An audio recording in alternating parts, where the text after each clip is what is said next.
नमस्कार, the truth के इस अंक में मैं प्रीति पांडे अपने सभी दर्शकों का बहुत स्वागत करती हूँ। दोस्तों, कल संसद में जो कुछ हुआ उसके ज्यादातर अंश को हम आपको समझा चुके हैं, दिखा चुके हैं, बता चुके हैं। लेकिन संसद में जिस तरीके से चीन और डोकलाम का मुद्दा राहुल गांधी ने उठाया और उसके बाद एक पुस्तक का जिक्र किया जिस पर उन्हें सत्ता पक्ष की तरफ से बोलने नहीं दिया गया, कमोबेश वही शक्लो सूरत आज भी देखने को मिली। संसद में कार्रवाई हो नहीं पाई। राहुल गांधी जो कहना चाहते हैं आज दूसरे दिन भी वो बोल नहीं पाए। लगातार सदन की कार्रवाई स्थगित होती चली गई और अब कल तक के लिए पूरी तरह स्थगित हो भी चुकी है।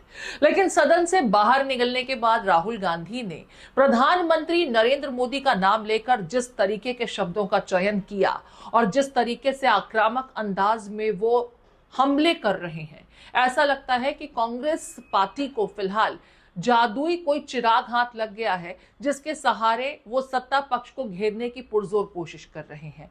कम से कम राहुल गांधी जिन शब्दों का इस्तेमाल कर रहे हैं, इतने तीखे और आक्रामक शब्द इससे पहले ही शायद सदन में कभी प्रधानमंत्री नरेंद्र मोदी का नाम लेकर राहुल गांधी द्वारा किए गए होंगे।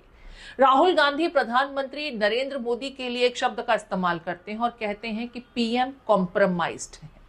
जरा सुनिए राहुल गांधी इस संदर्भ में क्या कुछ, जब मीडिया ने उनसे पूछा कि आपको तो कुछ कहने ही नहीं दिया जा रहा, तो क्या कहते नजर आए। ये साइड शो है और वो भी जानते हैं, मैं भी जानता हूं। मेन बात यह है कि हमारे प्रधानमंत्री को कॉम्प्रोमाइज कर दिया गया है। मैं तीन चीजें बोलना चाहता हूं। पहली चीज बोलने नहीं दे रहे हैं, मोदी जी घबराए हुए हैं। आपने देखा जो ट्रेड डील 4 महीने से रुकी हुई थी 4 महीने से कुछ बदला नहीं। किसी न किसी कारण, जो मैं जानता हूं नरेंद्र मोदी जानते हैं, नरेंद्र मोदी जी ने कल शाम उस डील को साइन कर दिया। इतना ही नहीं, ट्रेड डील को लेकर के भी राहुल गांधी ने कहा कि कल अचानक एक ट्रेड डील देर रात अनाउंस होती है। कांग्रेस पार्टी यूं तो इस ट्रेड डील को लेकर के अपने सोशल मीडिया प्लेटफॉर्म पर पहले ही बहुत कुछ कह चुकी है। ऑपरेशन सिंदूर में जैसे सीज फायर को लेकर ट्रंप की तरफ से ऐलान किया गया था, कांग्रेस पार्टी ने कहा कि कमोबेश उसी तरीके का ऐलान एक बार फिर इस डील को लेकर कि ट्रंप की तरफ से किया गया। प्रधानमंत्री नरेंद्र मोदी की तरफ से इसका औपचारिक ऐलान नहीं किया गया। इतना ही नहीं, और भी कई मुद्दे जिसे लेकर राहुल गांधी लगातार मीडिया के समक्ष प्रधानमंत्री नरेंद्र मोदी का नाम लेकर एक एक कर अपने तरकश से तीर चलाते चले गए। जरा सुन लीजिए। नरेंद्र मोदी जी पर प्रेशर है, भयंकर प्रेशर है, और नरेंद्र मोदी जी का जो इमेज का गुब्बारा है, जो हजारों करोड़ रुपए लेकर बनाया गया था, वो फूट सकता है। कि इस ट्रेड डील में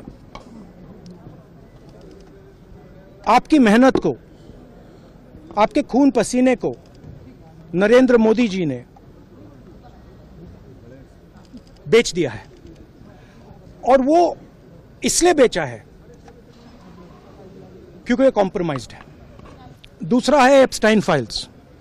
एप्स्टाइन फाइल्स में अभी और माल है, वो अभी रिलीज नहीं हुआ है। राहुल गांधी दोस्तों कह रहे हैं कि उन्हें कुछ तो ऐसा पता है जो प्रधानमंत्री नरेंद्र मोदी भी जानते हैं, और यही वजह है कि उन्हें बोलने नहीं दिया जा रहा। हालांकि मीडिया ने कहा ठीक है, संसद के भीतर नहीं, आप बाहर आकर बोलिए, तो राहुल गांधी ने कहा वो भी एक ऑप्शन है, आगे उसके लिए भी प्रयास होंगे। लेकिन इससे पहले हमारी कोशिश है कि पूरे देश को पता चले कि हमारे प्रधानमंत्री कॉम्प्रोमाइज्ड हैं। इस शब्द का इस्तेमाल राहुल गांधी ने एक बार नहीं बल्कि 2-3 मर्तबा किया। इतना ही नहीं, अडानी का भी जिक्र करते नजर आए और कहा कि जो अमेरिका में केस अडानी पर है वो दरअसल प्रधानमंत्री नरेंद्र मोदी पर केस है और यही एक दबाव जो है जिसकी वजह से यूएस के सामने हमारे देश के प्रधानमंत्री नतमस्तक हो जाते हैं। देश बेच दिया जैसे शब्दों का इस्तेमाल भी राहुल गांधी द्वारा किया गया है। सुना देते हैं आपको। एक अदानी जी पर केस है यूनाइटेड स्टेट्स में, वो अदानी जी को टारगेट नहीं कर रहा है, वो नरेंद्र मोदी के फाइनेंशियल स्ट्रक्चर को टारगेट कर रहा है। इतना ही नहीं, ट्रेड डील को लेकर के आज सदन के भीतर भी जब कांग्रेस के कुछ सांसदों ने अपनी बात रखनी चाहिए तो उनके विरुद्ध कार्रवाई की गई। हालांकि उसके लिए कारण कुछ और बताए गए, लेकिन मनिकम टैगोर साहब क्या कह रहे हैं ये भी आपको सुना देते हैं, बता देते हैं। 8 MPs were suspended, 7 Congress MPs and 1 CPM MP from Madurai, Venkatesan ji. And our mistake is only one thing. We were protesting against the decision of the government not to allow the leader of opposition Rahul Gandhi to speak.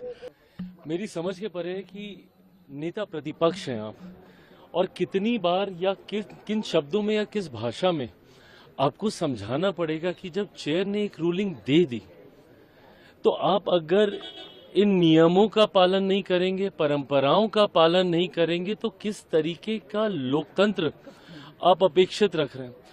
आप यहाँ पे सदन के अंदर मर्यादाएं सारी लांघ कर बस अब कुर्सी के ऊपर पैर रखना ही बाकी रह गया था।